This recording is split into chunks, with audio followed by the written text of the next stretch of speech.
Hey, everybody. Thank you so much for watching another one of my shows, William Wallace for America. I am William Wallace, and if you've been listening to my shows, which I encourage you to please, go to my podcast, check out my last episode on work ethic. It'll tie in with this one a little bit. But as you know, I'm always looking for how our freedoms are stolen in America. And what I think is one of the biggest problems is that all too Americans think in terms of our freedoms as being our First Amendment and our Second Amendment, and they don't see Congress doing anything to take them away. So our freedoms must be okay, right? Well, in this video, you're going to find out when you look under the different rocks and the different places where things are hiding, you'll find our freedoms are stolen out of our sight.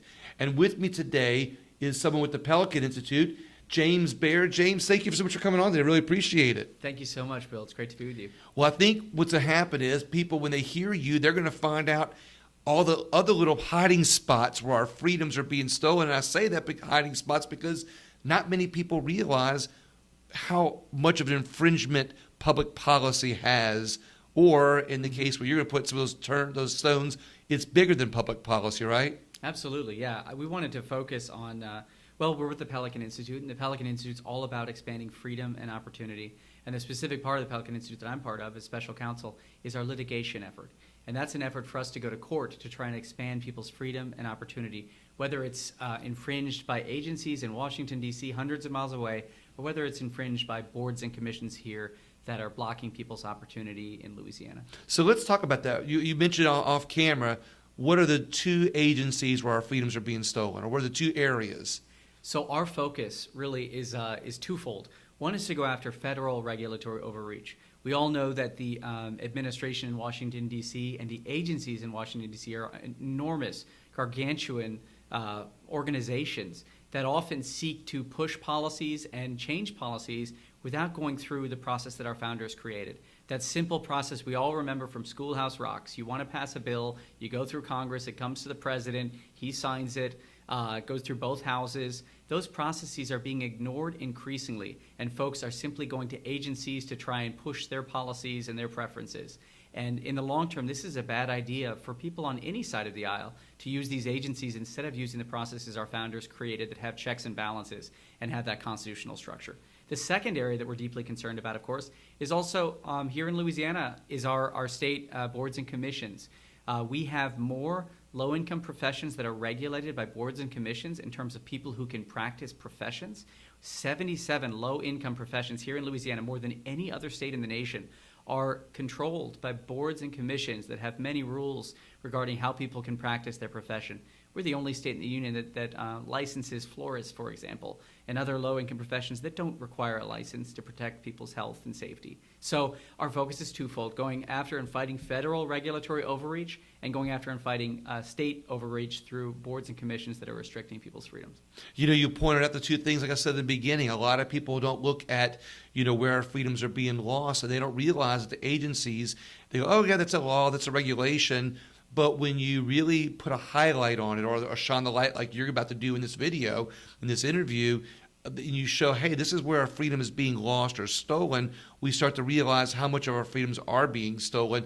And like I said, the regulatory agency is just having to have a license to do flowers. I understand the good intentions of it, but I always like to say the good intentions of our government, paves the road to hell, maybe.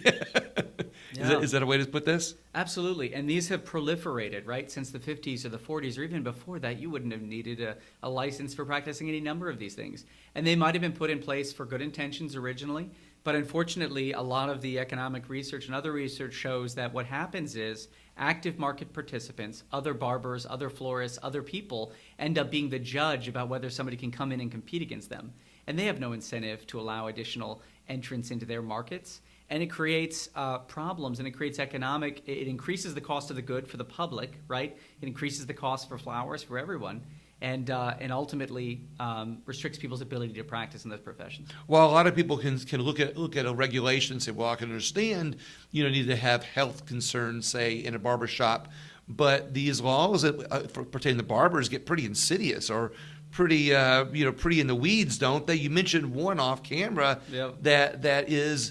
We could go, oh, that's not really a freedom or liberty, but when you look at how, invasive some of these get, you just begin to realize that it all comes down to affecting the bottom line for somebody. What was one of those that you mentioned? Absolutely. So if you look at our regulatory regime, right, for somebody like barbers, there's a Louisiana administrative code that the Barbers Board has basically put forth a number of requirements, some of which are very nitpicky.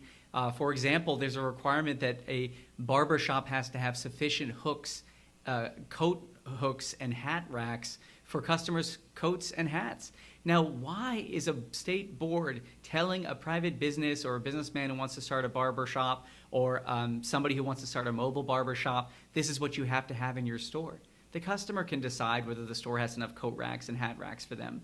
And to be able to give a state the power to enforce these kinds of rules and regulations really stymies people's ability to earn a living. We had, obviously, last year we featured at our Solution Summit and on our website, pelicanpolicy.org, the story of Daltonio Lair. And Daltonio wanted to open a mobile barbershop. Daltonio recently had a daughter. He'd always wanted to be a barber from the age of 18. And he had a daughter, and he said, I don't want to barber for other people. I want to start my own business. I want to pursue the American dream. Mm-hmm. So he went out and kitted out his van, and he set up a mobile barbershop. People loved it. People were flocking to his shop. They wanted his services. They loved what he was doing, and he loved being able to provide those services and provide for his family. Well, unfortunately, he was told he had to shut down that shop. He was told, and he asked, what do I have to do to make it legal? I've gone to all the people. I've tried to ask what I need to do. He was told, it will never be legal in Louisiana for you to operate a mobile barbershop.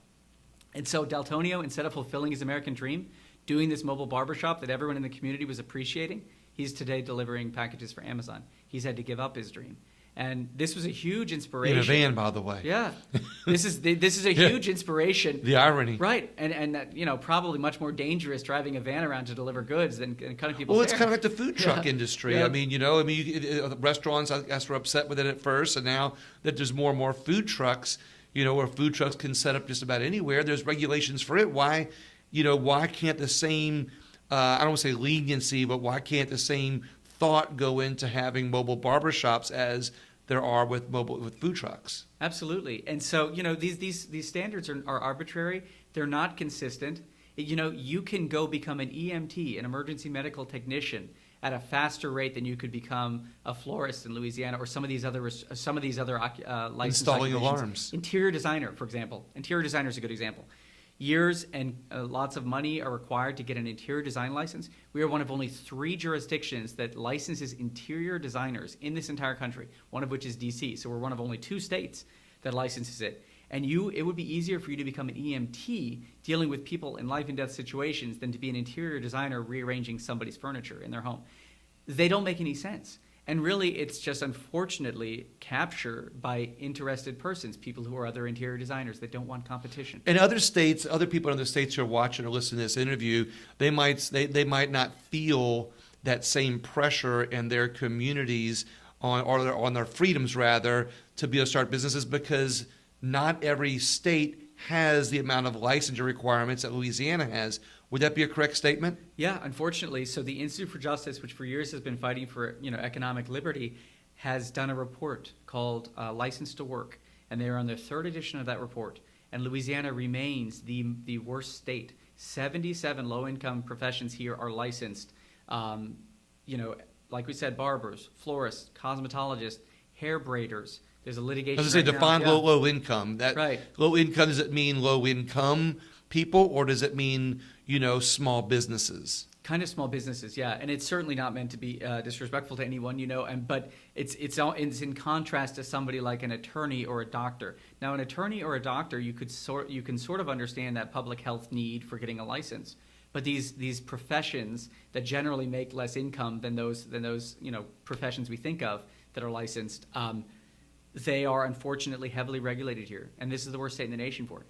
And the Pelican Institute is dedicated to making this the best state in the nation for it. And so we actually, through Daltonio's story and through the support of a lot of great lawmakers, passed a great law last year that was signed by the governor, and we call it the Right to Earn a Living Act. It's Act 538, and what it does is it says that any interested person, Bill Wallace, you can petition any board or commission in this state, and you can say, hey, this rule you have about hat racks and coat racks, and this is silly. That just cost me a lot of money. Please change this rule. And if the board refuses to change the rule, you then can go to court and you have a better standard that the court has to evaluate against. The court has to evaluate it under what we call intermediate scrutiny instead of rational basis review. And this is a little bit complicated in the law, but under administrative law, intermediate scrutiny is a lot better standard for a challenger to come in and challenge a law than rational basis review. Under rational basis review, any reason that the court can think up for the law satisfies. But under intermediate scrutiny, the board has to show, they have the presumption to show that this is narrowly tailored and necessary to protect public health, welfare, or fiduciary So purposes. you talked about a few minutes ago about, we all understand why a doctor or an attorney would need to have standards and licensing requirements to be able to practice. And now we've talked about these smaller businesses, Yep.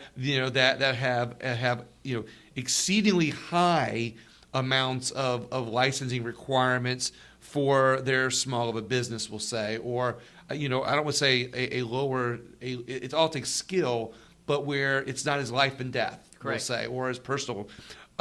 Where's the bar? How far do we know to lower the bar?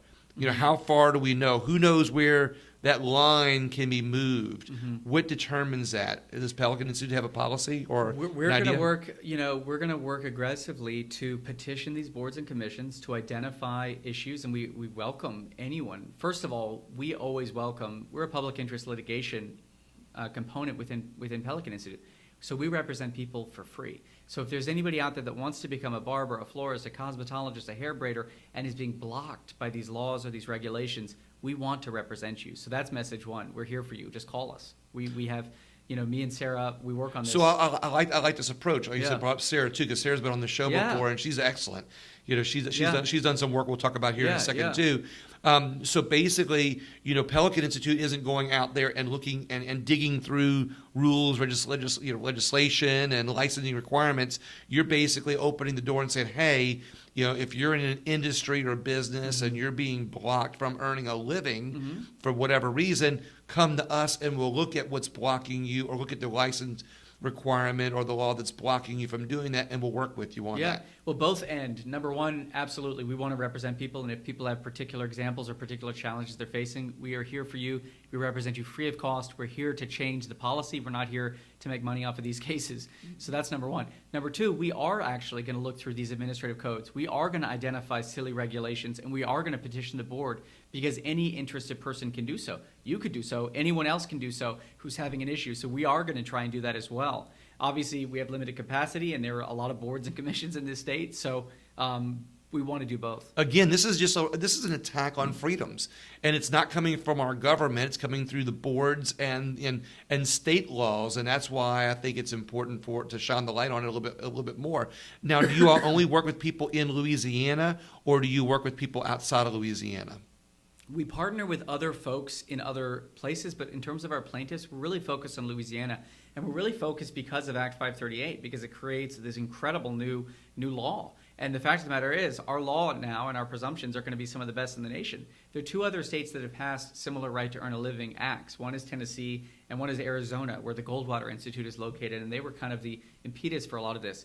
But our law is very good, and we want to start using it. So we're excited about that. So y'all work with other groups like the Pelican Institute that are in other states. We work with Goldwater. We work with Pacific Legal Foundation. We've worked with Institute for Justice, other law firms fighting for liberty, for example, or other policy groups that are fighting for liberty.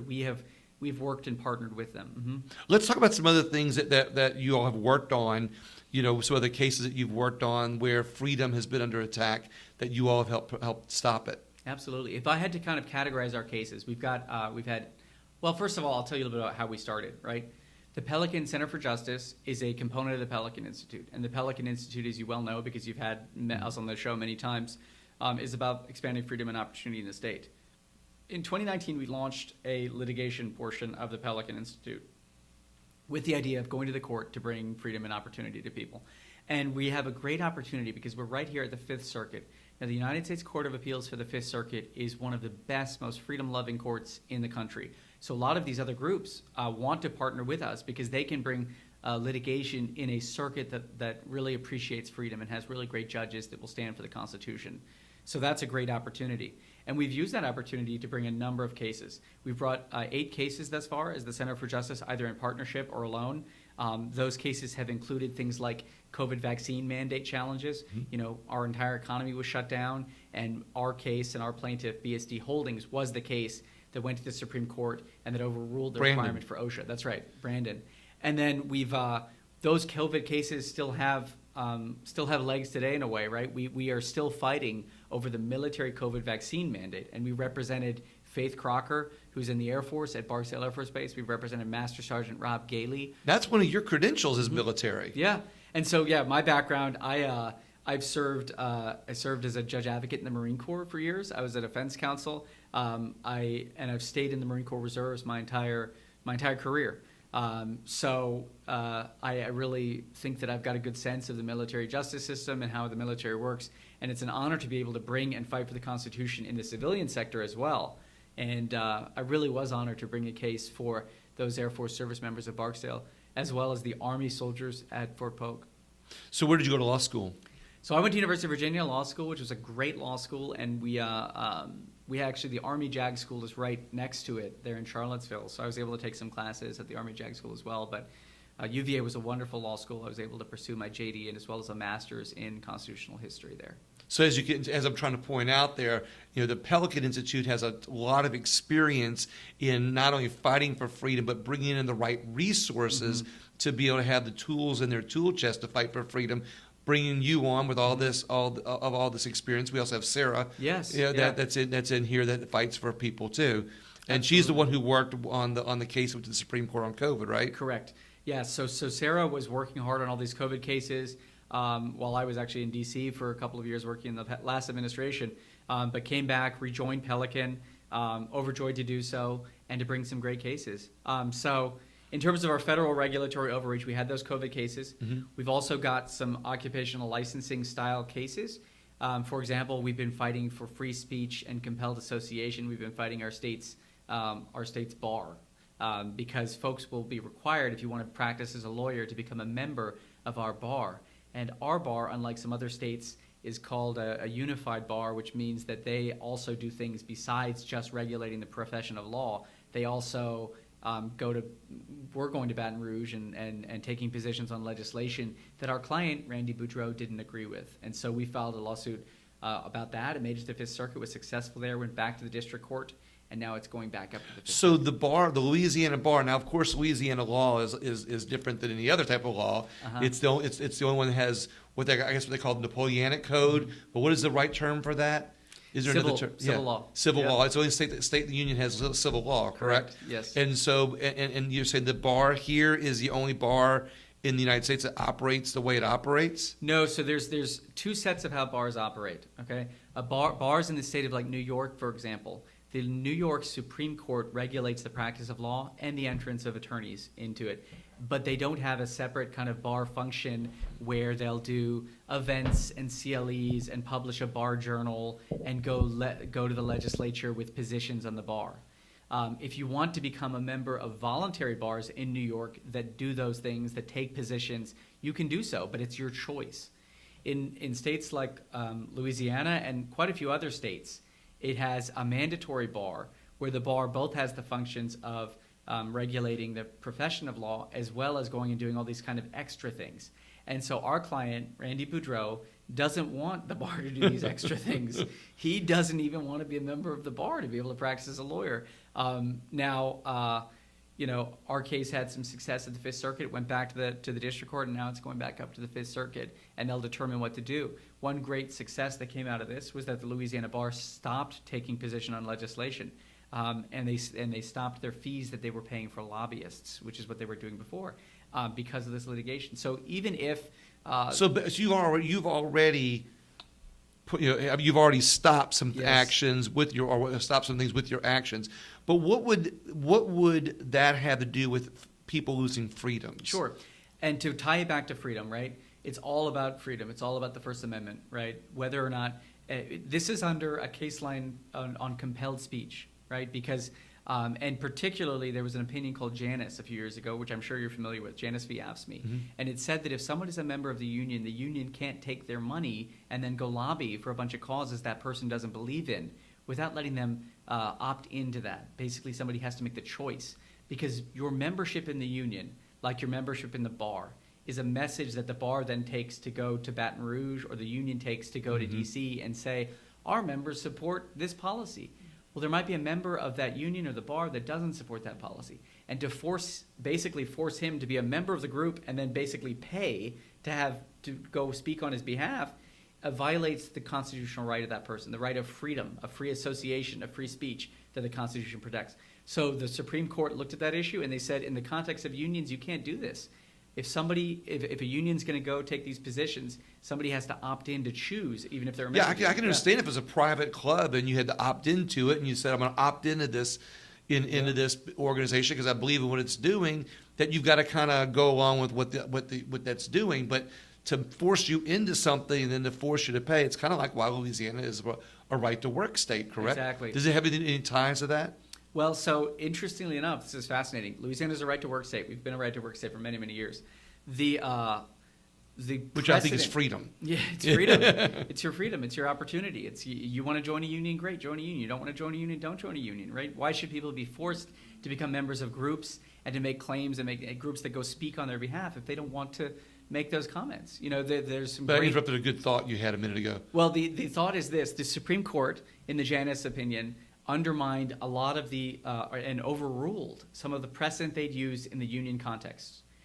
In the bar context, for these mandatory bars in these states that do have these mandatory bars, the Supreme Court's decisions, Keller versus State Bar of California, have all rested on the precedent, the same union precedent. They use the same analogies when they evaluated the issues, right? Mm-hmm. Now that the precedent that supported those union cases was overruled in Janus, we believe ultimately the Supreme Court will overrule and change the policies for the state bars because it relied on the same reasoning, which no longer stands. So again, more broadly speaking, it's about freedom. It's about people not being compelled to speak or compelled to associate when they don't want to.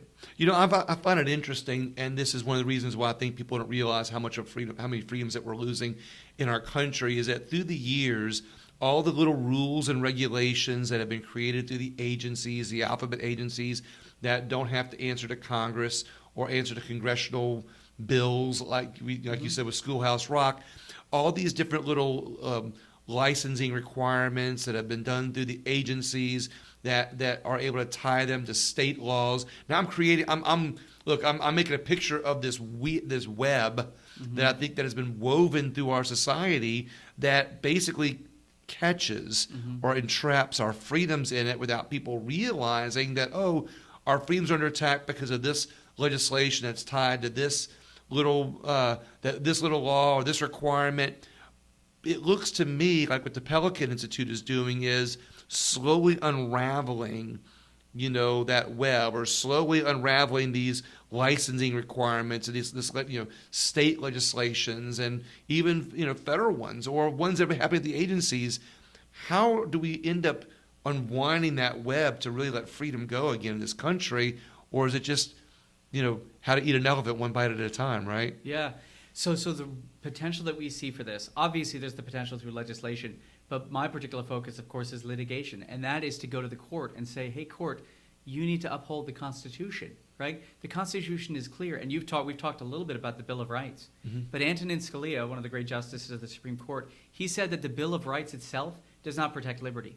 He said the Soviet Union had a beautiful Bill of Rights. The reason that it wasn't protected was because it's not necessarily about that list of all these great rights. It's about the structure of government. That's what's so important. And our framers were so brilliant in creating a tripartite structure of government where you had a legislature, you had two houses, you have checks and balances, you have an executive that enforces the law, you have a court that makes sure that the law is being followed. And you have these different branches of government, and it's the structure of government that protects our liberties. The reason the agencies are such a threat to our liberties is because they upend the structure of government. They are within themselves their own judge, jury, and executioner. They enforce the laws, they create the laws, and they have their own administrative processes to say what the law is for themselves. Right. And this is not what was envisioned, right? So unfortunately, the courts have looked with greater and greater skepticism as we've gotten folks on the courts and on the Supreme Court that have been more committed to the Constitution, to the original plan, and to the structure of government. That is the protector of our liberty, that structure of government. That's why it's so important, and that's why we have to be so careful about what agencies do. I really like how much light you're shining on this, James. I got to tell you, not only this is why I've been wanting to get you on the show for quite some time, the information that you've shared with me in private, but now we're sharing it with the public, but also how the Pelican Institute is working on a state level, but working with other people in other states to be able to help other organizations like this. But going back to the other little agencies, it's almost like they all have their own little fiefdoms, if you will. You know, all these other agencies have been created by presidential authority, and say we need this agency. How were they created? For instance, like the FBI, the ATF. How were they created? Were they created with legislation through Congress? How were they created? And it's almost like they're the bridge that's, controlling our freedom between we the people and Congress. And I don't mean a bridge meaning a bridge for liberty. It's almost like a bridge you have to cross to be able to get your liberty. Would that be a way to say it? Yeah, absolutely. The presumption kind of falls against the citizen. It falls against the person that's seeking freedom, unfortunately. We've shifted. And instead of the fundamental question, which is that man has natural rights, right? God-given rights. You Absolutely. have the right to life, liberty, the pursuit of happiness. You have the right to your profession. You have the right to your labor. And that's something that we've fought hard. A war was fought in this country that people have a right to their labor.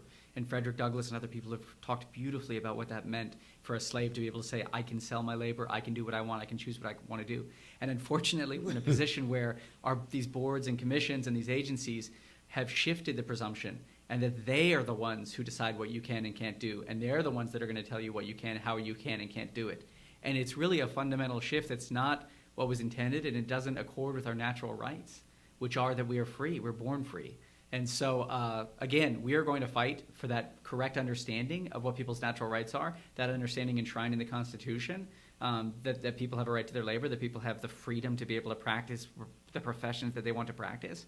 And we'll do that on fighting federal regulatory overreach, and we'll do it on fighting state regulatory overreach with these boards and commissions. And we've talked a lot about the structure of government, and one of the cases that we filed a lawsuit in was our student public debt cancellation lawsuit, which you and I talked about a little bit.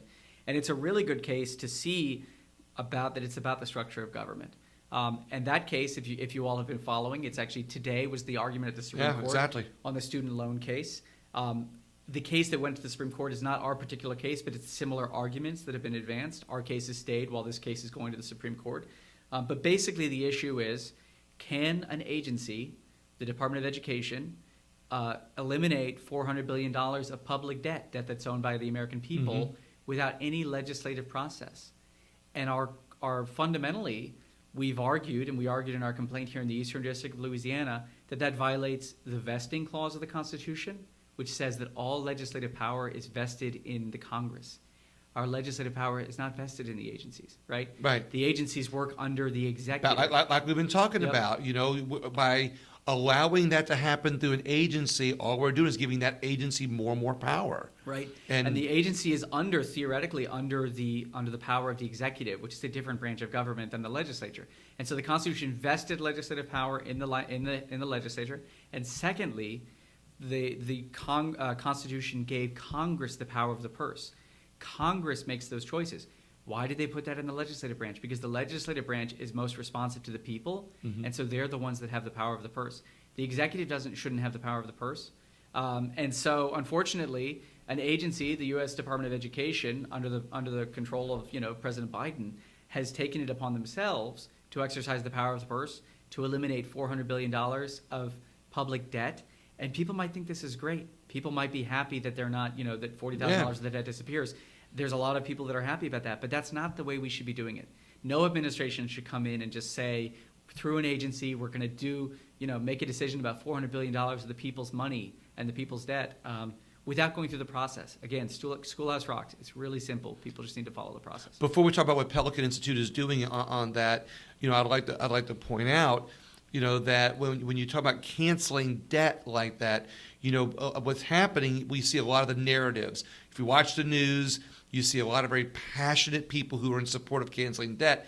And I'd like to point out that just because they have passion or they can create a narrative that invokes fear or invokes need doesn't mean that it's the right thing to do. And I saw a politician on TV earlier today that was almost in tears and passionate that we need to do this for the people. We need to cancel debt, to create opportunity. But the problem when you create debt, you create opportunity in one way, you're basically putting that burden on a bigger part of society. And it all goes back to our national debt, which is another thing that I think is robbing our freedoms.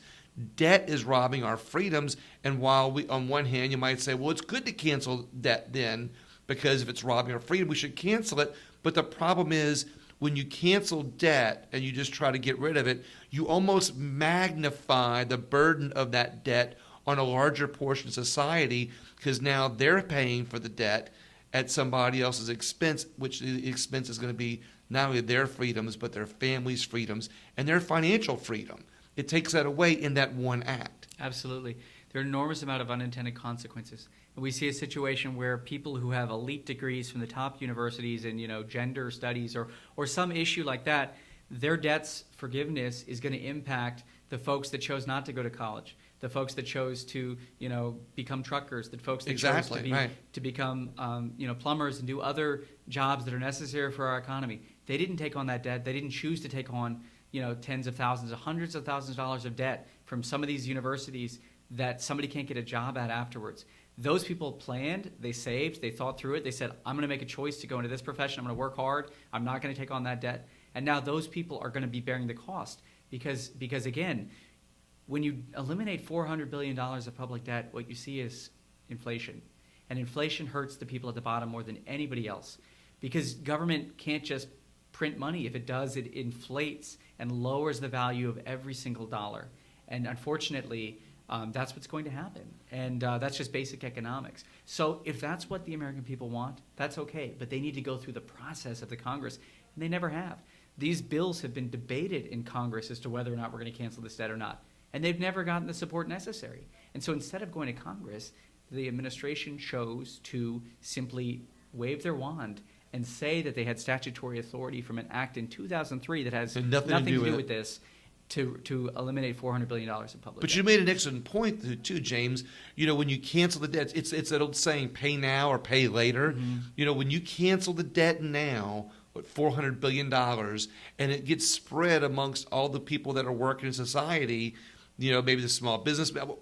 Everybody's going to need a plumber at some time. Everybody's going to need an electrician at some time. Everybody's going to need a psychologist.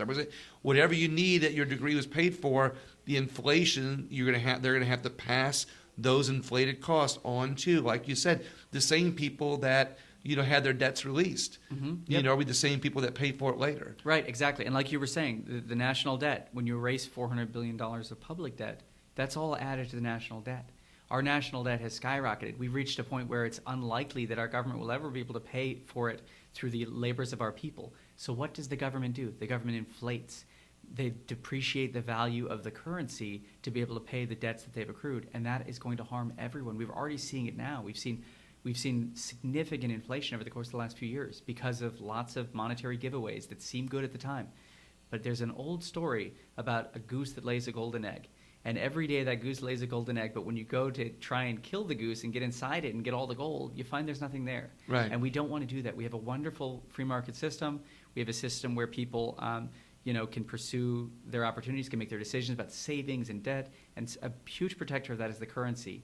And when you devalue the currency, it harms the entire society. And that's unfortunately the policy decision that this is going to head towards. Now, again, we're not here to say the policy is great, bad, or indifferent. We're here to say if you're going to make a big policy like that, you need to go through the Congress of the United States. You need to go to the president and have it signed.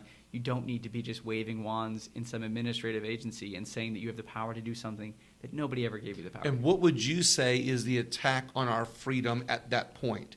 When was circumventing, what do you think? It robs us of our freedom to speak to Congress, to tell Congress this is what we want you to do and what we don't want you to do. It robs us of our freedom, our freedom to decide this is the best course of action or it's not. Because again, this is not being debated. It's not being discussed in Congress. It was basically done by fiat, by the administration. And so it robs people of the essential aspects of a democratic Republican form of government, which is speaking to your representatives and making things happen. And although it's hard sometimes to speak to representatives, mm-hmm. sometimes maybe they'll get to the office, when we allow the agencies and actions through fiat, be able to tax us or burden us with debt or regulate us through the agencies, the freedom is lost, and just the fact that government is getting bigger and the agencies become more powerful. And when that happens, we the people have no way to vote out an agency. We have no way to vote out, acts that are done through fiat. We then basically say, okay, you all can do what you want. We just have to live by what you say. Yep. Freedom for the atrophies our ability at self-governance, which is so essential. You've got some future cases coming up. Do you want to talk about any of those? Absolutely. Well, what we really want to do is we want to continue pursuing these right to earn a living cases. So again, if there's anybody out there who wants to be licensed in some of these professions or is licensed in some of these professions and has issues with it, we want to be there for you to fight these state regulatory overreach.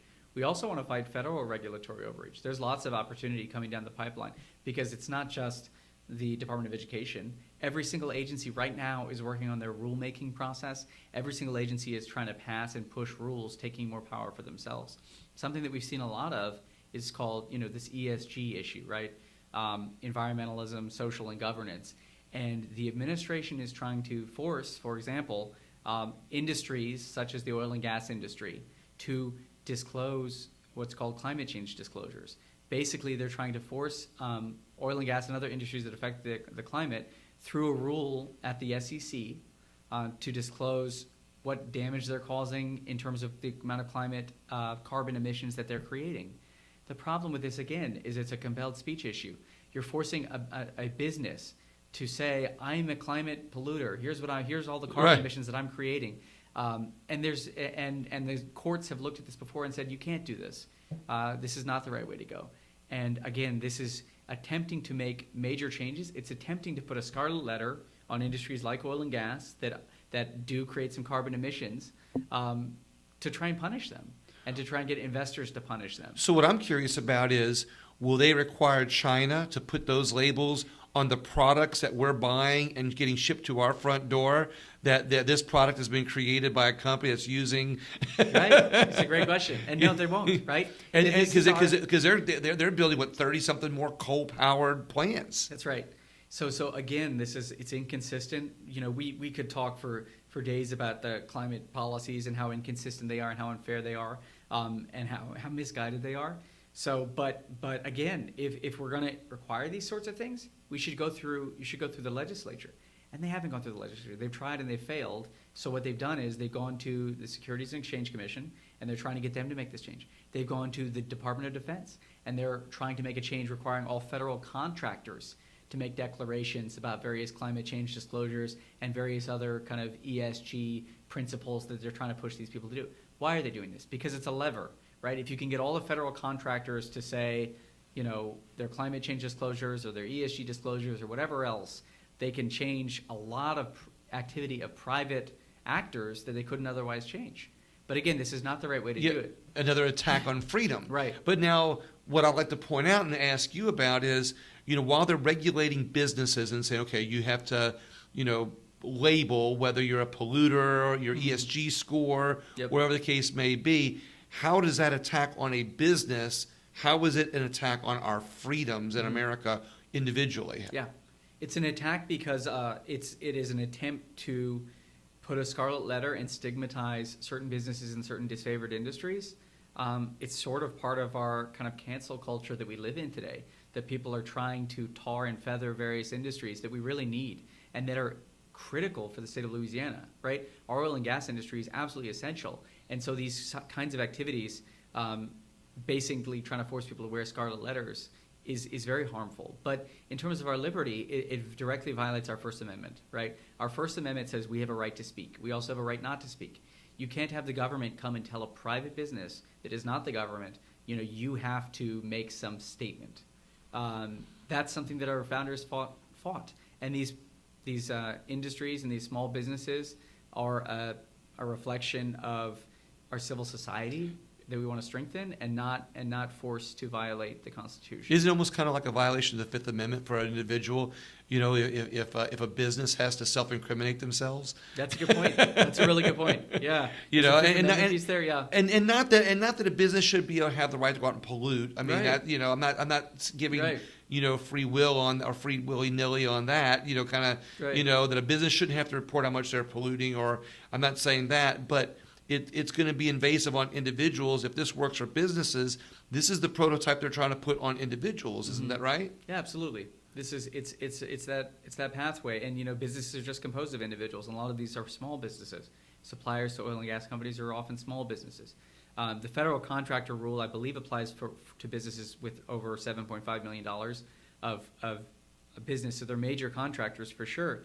But again, these are composed of other people, and there's no right for the government to force businesses to make these declarations. So But the problem with the bar, Mhm. that of having that bar set at the $7 million range, Yeah. is that the bar can get lowered. Yeah, and we have a lot of businesses in Louisiana. We were looking at this the other day, that are federal contractors that do more than $7.5 million. And every one of those businesses hires lots of people, dozens of Louisianans, right? And so forcing these businesses to try and disclose something that the administration thinks will embarrass them into changing their behavior or cutting harms Louisianans, hardworking Louisianans, especially in the oil and gas industry. Well, like I said, it all comes down to individual freedom, because once they start to do that, inflation goes back up, because all these costs, and once government figures out how to regulate it, they then figure out how to tax it. Those taxes get pushed onto the people, onto the consumer, and it creates less jobs for people. And it's just, again, all these little different rules and regulations, constrain businesses, and and freedom shrinks. Absolutely. In the process. We talked a little bit. I don't know. We got a couple of other cases, but I know we talked about, is it Devontae? What was his name in the beginning? Daltonio. Daltonio, Yeah. right? With his, but you also spotlighted this year Ursula, Yes. who has something, and I'd like to bring her up because I watched a video on her that you all have. Is that video on the Pelican Institute's page? Yes. So the Ursula Newell Davis is a social worker here in Louisiana. She really wants to serve and help people, especially people who have children who have needs. They're autistic. They've got other problems and issues, and she wants to be able to go in there and provide respite care. So she wants to be able to go provide care for those children and let their parents have a little bit of a break.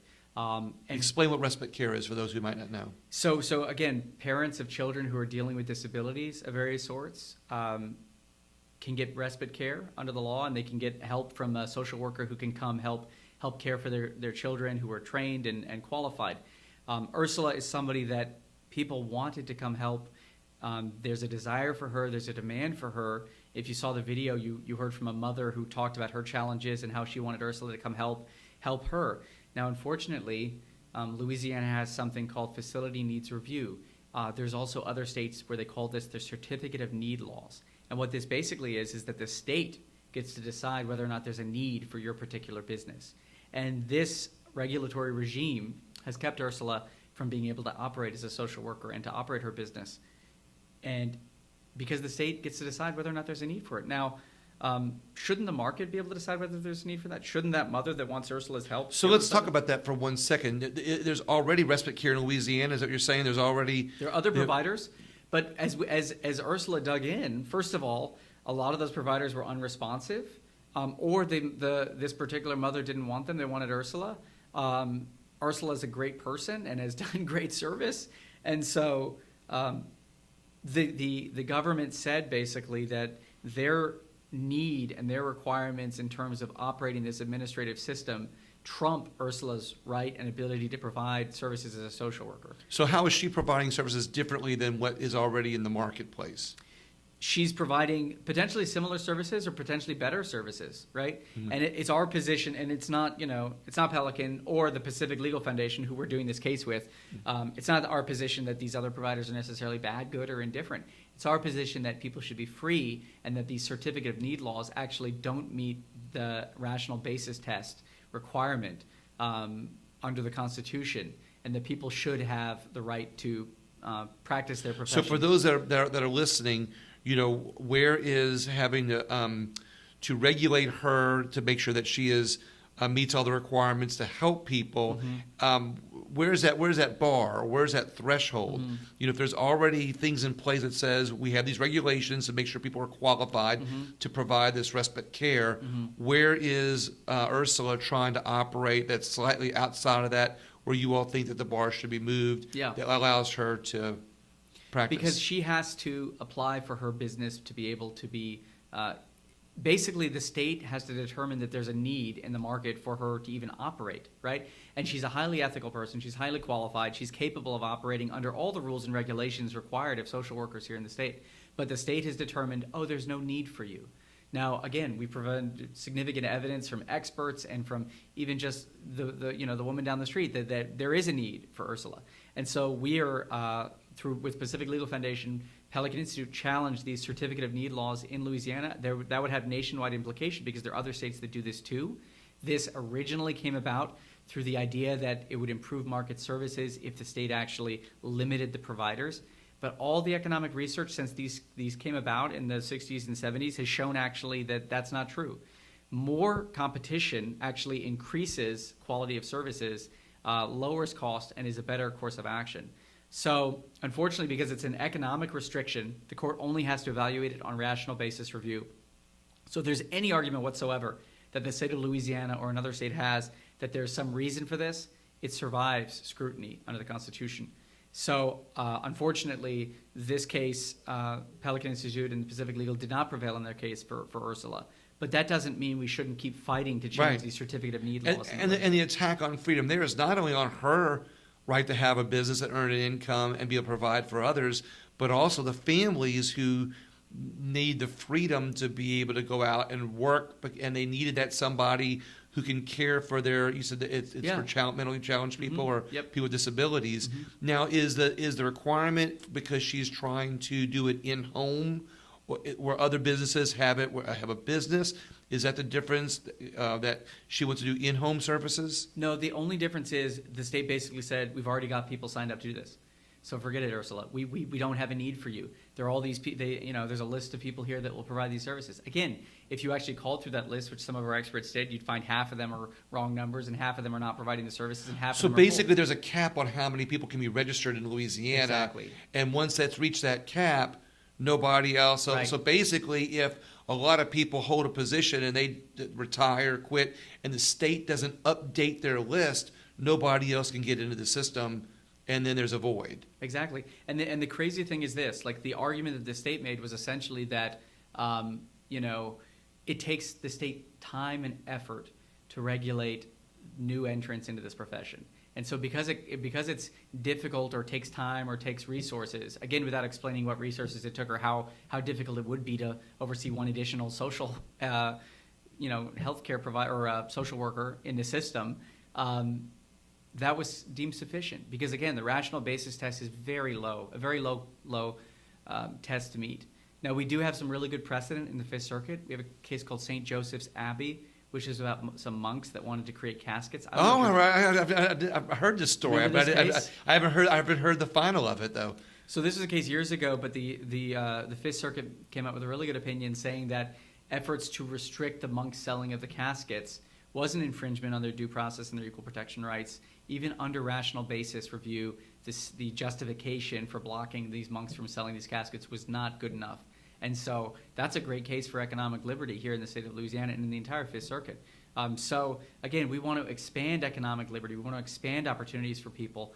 And we want courts to come in and say, hey, this is not a good reason. Just because it's going to take regulatory or time from the state to regulate this, it's not a reason to block somebody from practicing their profession. So. And what's interesting is they were a nonprofit. They're basically doing caskets for cheap. Yes. And when they're serving the community for people that might not be able to afford a casket, but yet they're being regulated by people who are making money off the caskets. Absolutely.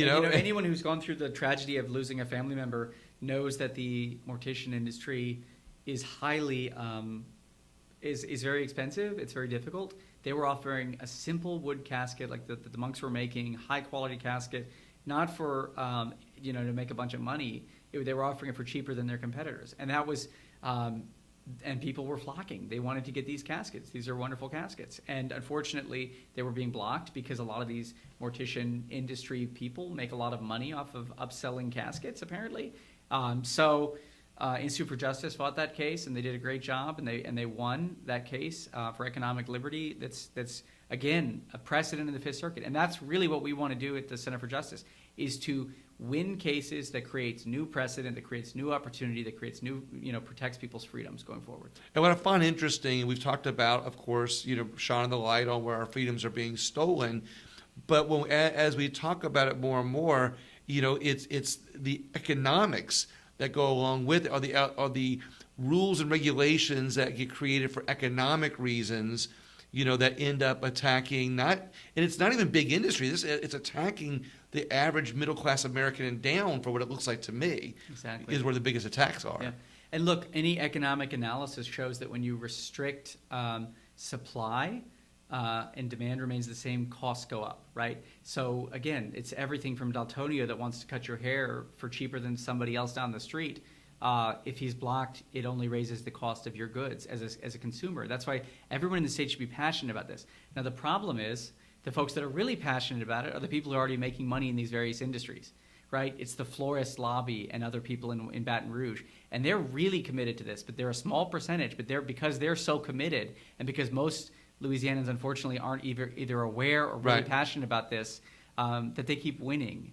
And we continue to have a florist, license and regulation regime, which no other state in the country has, because the forest mafia. Right. I mean, yes, like we make jokes about that and selling unregulated flowers. It's yeah. I got some flowers, right? Yeah. Well, what's interesting is we've talked about the attack of freedom. It's not just it's dual. Okay, it's not just the attack on one's ability to be able to go out and earn a living, or the freedom to earn a living, or the freedom to make money, but it's also the freedom that you have to spend on what you have left over after your the attack on freedom and liberty. How much freedom do you have to spend? It's not just how much money you have. Well, of course, it's a direct correlation. It's how much freedom that you have to spend on what you want to buy with how much money you have left after all the other attacks of freedom have been made on the other side of the aisle, on businesses that have to pass that cost on to, the average consumer or middle class down, or through inflation. Absolutely. And people don't realize this, but, taxation on corporations are going to pay their tax, and their tax, whatever their tax is, 10, 20, 25, 35%, is going to be passed on in the cost of their service or product to the consumer, right? It's the same with regulations. Higher regulatory costs are a tax. They cost more time, more effort, more money for the business. All of that is going to be passed on to the consumer, because businesses have to balance their books. Businesses don't survive if they're not balancing their books, if they're not making some margin of profit. They don't continue, right? So those regulatory taxes affect the consumers down the line, and we pay more money for things here in Louisiana because of these regulations and these restrictions than we should. I'm glad you pointed that out, because a lot of people don't really see the attack on freedom through the free market society. And all too often, many elected officials see the regulatory fees on businesses as income for the state to be able to spend on the roads and bridges and pet projects and whatnot. But you guys basically talk with a lot of elected officials that see that that's where the attacks are, to find out how to get rid of those regulatory fees that often get passed down in our free market economy, to the individual. Mm-hmm, absolutely. And if you look, so obviously people like to kind of demonize business. People think of big businesses like, oh, they're rich and we're not. But the reality is this affects especially our occupational licensing regime, as we pointed out. Folks at the bottom end of the economic opportunity ladder who want to be able to get into small business, entrepreneurship, their little shop that they want to create and work hard with their own labor and make a life for themselves and their family, and they want to achieve the American dream, just like Daltonio. And so that's really what this is about. And currently those people are being blocked from opportunity. big businesses create a supply chain that help the small businesses. That's true. We don't realize how much we still need them. Going back, one last question, or actually just two more questions for you here. Actually, end up being three. But, Yeah. but in the beginning, we talked about how you represent the military Mm-hmm. on the COVID restrictions. Is there an update on any of that going on? Yes. And because you talked about the one in Barksdale. Yes. So we were blessed to be able to represent service members at Barksdale Air Force Base, a number of Air Force service members, starting with Faith Crocker, who's just a great client, the daughter of a Baptist preacher. She did not want to take the COVID vaccine. She was told she would have to do so or she'd be kicked out without an honorable discharge. And she's pursuing an education with her GI Bill, and her educational benefits would all be cut off if she was kicked out. And so we stepped in, we litigated that, we sued on her behalf. Ended up 7 other members of the Air Force ended up joining that case. Same thing happened with the Army at Fort Polk. A master sergeant named Rob Gailey did not want to take the vaccine. They were telling him he would be kicked out. He'd had 17 years of service. So all of those years of service, his pension, his medical, his family benefits would be cut out. And so we stepped in and sued on his behalf as well.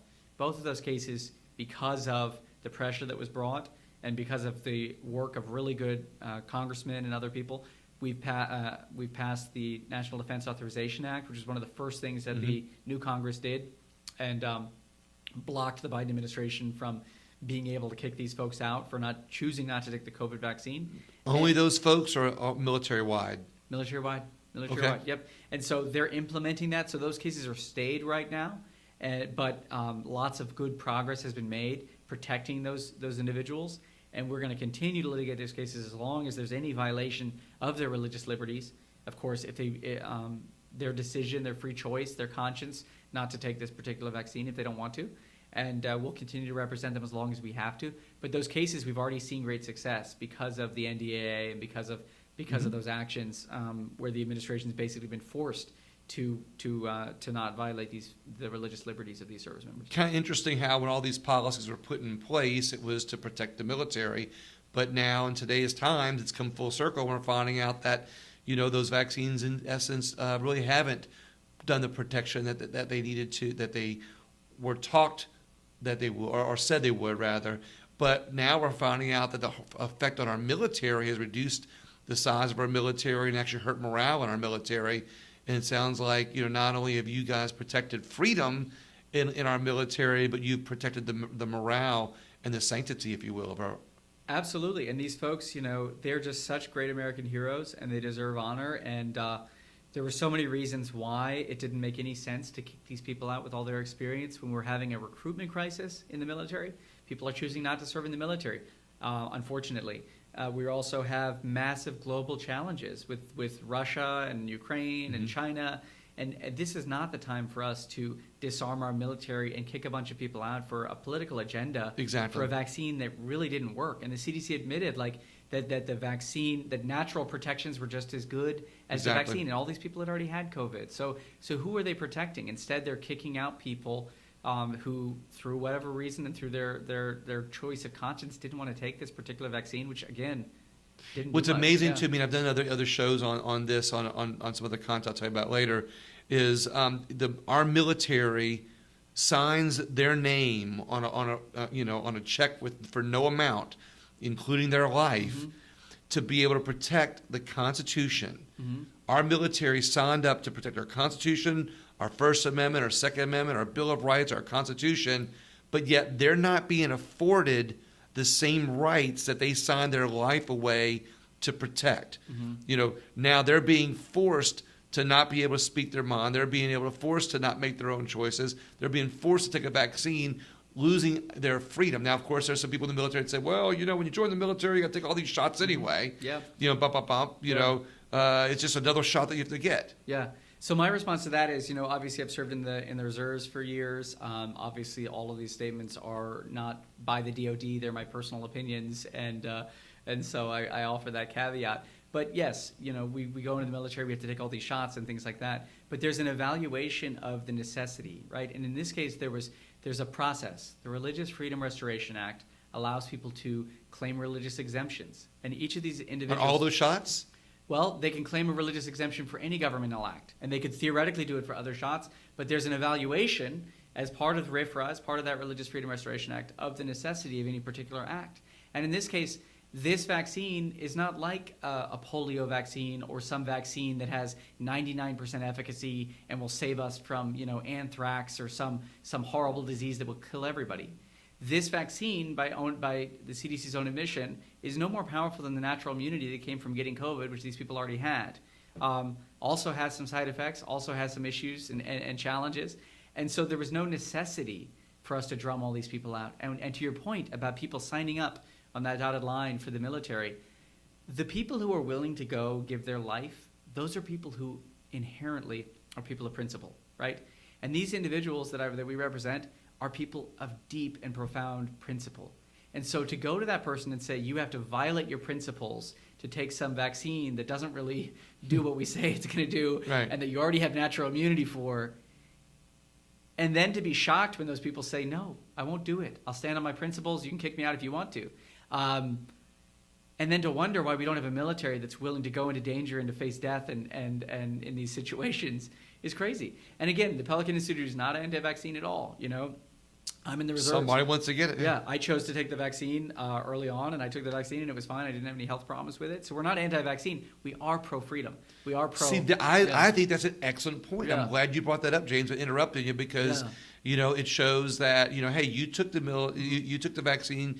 It was your choice. Yes. But you're still supporting others having the right to not take exactly. it. And again, it goes back to an attack on our freedom, that you're protecting other people's right to have it or not have it, even though you may disagree or agree. You just agree on freedom. Yes. And the even bigger point, like I said, is that here our military is protecting our freedoms, but we're violating our members' own freedom on how they can live their lives. Absolutely. I couldn't agree more. And so we want to advance people's freedom. Not everybody has to make the same decisions as us. It's the same on the student loan case. Not everyone has to agree with us on the policies about forgiving this debt or canceling this debt or not. But the question is, are people free or not? And we want people to be able to pursue freedom through the process the Constitution has laid out for them. I love it. Yeah. Was there anything else I've been forgetting here? I mean, we've covered I think every case the Pelican Institute has going on. Is there a case that we've forgotten that might be coming up? People need to keep their eyes on. So what we want people to be looking out for are these regulations that are restricting freedom that are coming out of Washington D.C. because we want to represent folks in federal overreach, and we want people to also come to us and see us as a resource to help for the state regulatory overreach with these boards and commissions.